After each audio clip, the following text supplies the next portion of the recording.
ही तिळाची पोळी 8 ते 10 दिवस आरामात टिकते. प्रवासातही घेऊन जाऊ शकता. मुलांना पण टिफिनमध्ये देऊ शकतो. नमस्कार मंडळी, तुम्हा सर्वांचे खूप खूप स्वागत. त्यासाठी सगळ्यात आधी आपण पीठ भिजवून घेऊ. त्यासाठी मी इथे 2 वाट्या कणिक घेतली आहे. हे गव्हाचं पीठ आहे, ते घेते. अर्धी वाटी चण्याच्या डाळीचं पीठ मी यातमध्ये घालणार आहे. तांदूळचं पीठ सुद्धा वापरू शकता. बेसन घातल्यामुळे कणिक छान खुसखुशीत होते. आणि मी ह्याच्यामध्ये मीठ घातलं आहे, मिक्स करून घेते. आता याच्यामध्ये पाव वाटी अगदी तेल कडक करून टाकायचं आहे.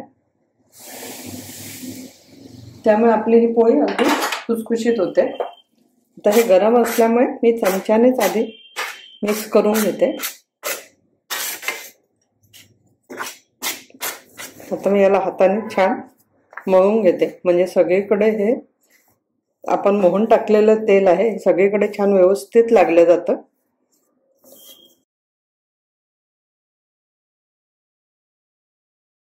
अशा प्रकारे छान हे मिक्स करून घ्यायचं आहे. आता याच्यामध्ये थोडं थोडं पाणी घालून आपल्याला भिजवून घ्यायचं आहे. हे पीठ थोडं घट्टसरच भिजवायचं आहे आपल्याला. आता हे पीठ भिजवून झालं आहे. पोळ्यांसाठी पीठ आपण मऊ भिजवतो, त्यापेक्षा थोडं घट्ट भिजवायचं आहे. आता याला आपण झाकून ठेवून देऊ. 15 ते 20 मिनिटं बाजूला ठेवून देऊ. तोपर्यंत आता आपण तीळ भाजून घेऊ. इथे मी भांडं गरम करून घेतलं आहे. आता यामध्ये 2 वाट्या तीळ भाजून घेऊ. हे इथे मी पांढरे तीळ वापरलेले आहे. बिना पॉलिशचे तीळ आहे.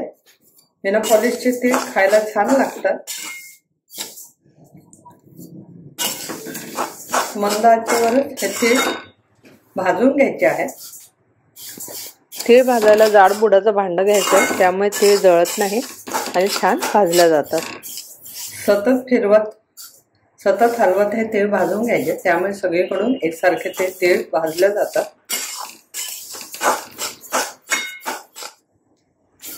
तीळ आता चटचट उडायला लागले आहे.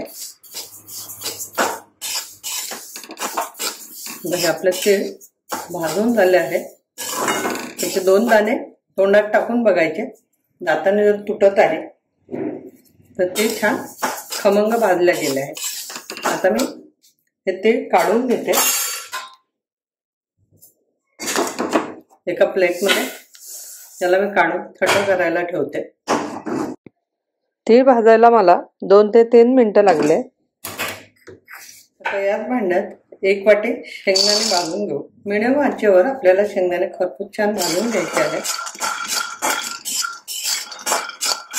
शेंगदाणे हे सारखे हलवत राहायचे, म्हणजे सगळीकडून छान भाजले जाते. शेंगदाणे पण छान भाजल्या गेले आहे. याचा पण चटचट आवाज येतोय. सालं तडकली आहे, रंगही बदलला आहे. आता मी इथे गॅस बंद करते. शेंगदाणे थंड करून घेते, शेंगदाणे आणि तीळ. आता मी हे एका डिशमध्ये काढून घेते. इथे शेंगदाणे थंड झाले, तीळ पण थंड झाले. आता मी मिक्सरमध्ये बारीक करून घेते. सगळ्यात आधी मी शेंगदाणे बारीक करून घेते. इथे मी शेंगदाण्याचे मिक्सरमध्ये बारीक पावडर बनवून घेतली आहे, तुम्ही पाहू शकता. मी इथे सालीसहितच शेंगदाणे बारीक करून घेतले आहे. तुम्हाला साल नको असेल तर साल काढून सुद्धा तुम्ही बारीक करू शकता. अशी पावडर ह्याची बनवून घ्यायची आहे. आता मिक्सरमध्ये तीळ बारीक करून घेते.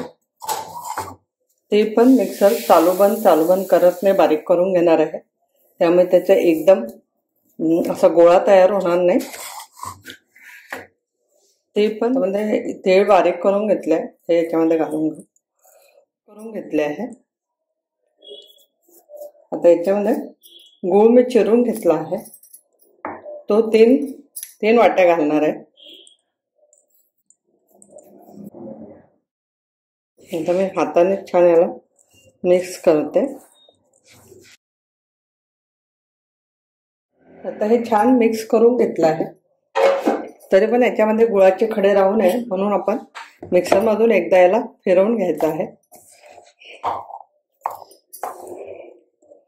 चालू बंद करत आपण याला फिरवून घेऊ, म्हणजे गुळाचे छान मिक्स होऊन जाईल आणि गुळाचे खडे पण राहणार नाही. मिक्सरमध्ये याला छान फिरवून घेतलं आहे. तुम्ही पाहू शकता छान गुळाचे खडे राहिलेले नाही आहे. गुळही छान मिक्स झालेला आहे. असंच आपल्याला फिरवून घ्यायचं आहे. खूप जास्त फिरवायचं नाही, थोडं थोडं फिरवून घ्यायचं आहे.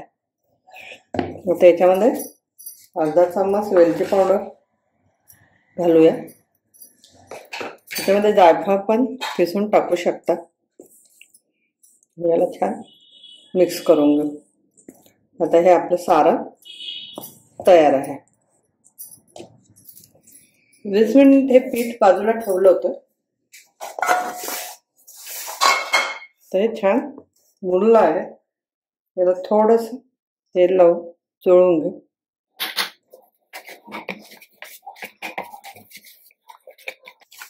असंच घट्ट पीठ आपल्याला पाहिजे आहे.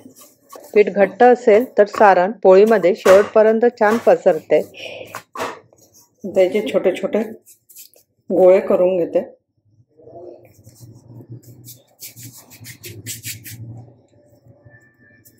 लिंबा एवढे मी गोळे करून घेते. आपण पोळ्या करण्यापेक्षा थोडा लहानच गोळा घेते.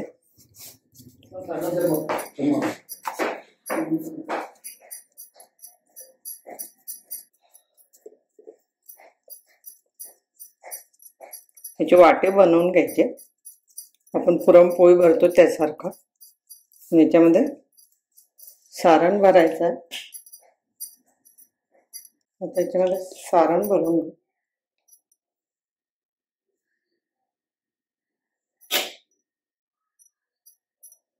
सारण थोडं जास्तच भरायचं.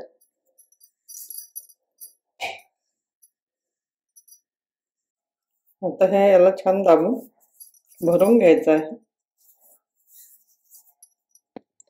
सारण आत दाबून हाताने गोल गोल फिरवून घ्यायचं. कडा वर उचलायच्या. सगळ्या बाजू दाबून घ्यायच्या.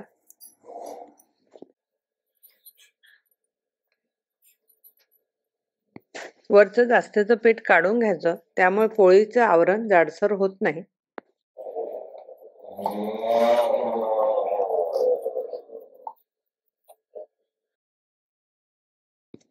गोळा हाताच्या बोटाने छान पसरवून घ्यायचा. त्यामुळे सारण सगळीकडे व्यवस्थित पसरते. आता ही पोळी हलक्या हाताने सगळ्या बाजूने व्यवस्थित लाटून घ्यायची.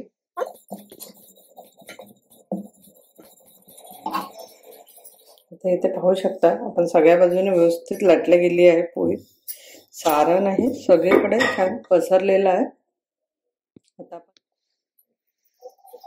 दुसऱ्या प्रकारे ही पोळी करू शकता. गोळा थोडा लाटून घ्यायचा. मध्ये जाड ठेवायचं. साईडने पातळ लाटायचं. त्यामध्ये सारण भरून घ्यायचं.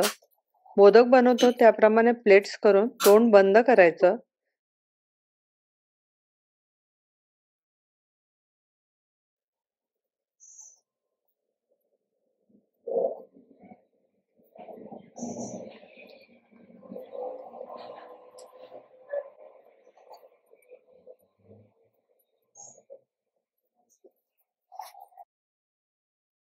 जास्तीचं पीठ काढून घ्यायचं. बोटाच्या साहाय्याने सारण पसरवून छान पातळ पोळी लाटून घ्यायची. याला लाटून घेऊ. थोडस पीठ लावलं मी. गव्हाचं पीठ किंवा तांदळाचं पीठही लावू शकता. कडेकडेने लाटून घ्यायचं.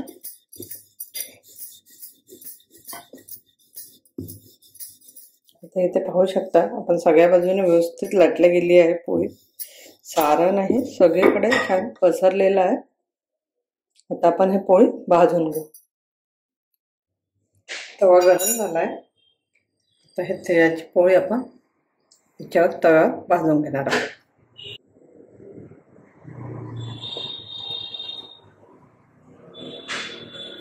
पोळीवर छोटे छोटेसे फुगायला लागले आहेत. हाताने परतवू नका. गुळामुळे हाताला चटका बसू शकतो.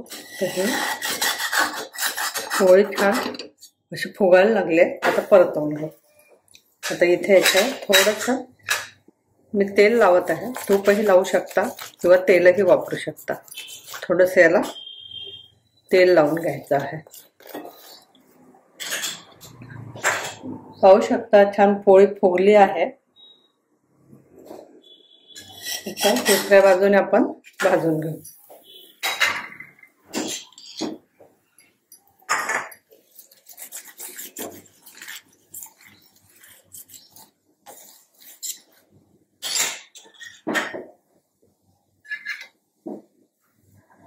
ह्या तिळाच्या पोळ्या आपण मुलांना डब्यामध्ये देऊ शकतो. प्रवासातही घेऊन जाऊ शकतो. 7 ते 8 दिवस ह्या टिकतात आणि खायला छान खरपूस अशी तिळाची पोळी झाली आहे. आता मी ही एका डिशमध्ये काढून घेते. पौष्टिक आणि खरपूस अशी तिळाची पोळी खाण्यासाठी तयार आहे. रेसिपी कशी वाटली कळवा. आवडलं असेल तर लाईक करा, शेअर करा, सबस्क्राईब करायला विसरू नका. परत भेटू पुन्हा अशाच नवीन रेसिपी सोबत. तोपर्यंत धन्यवाद.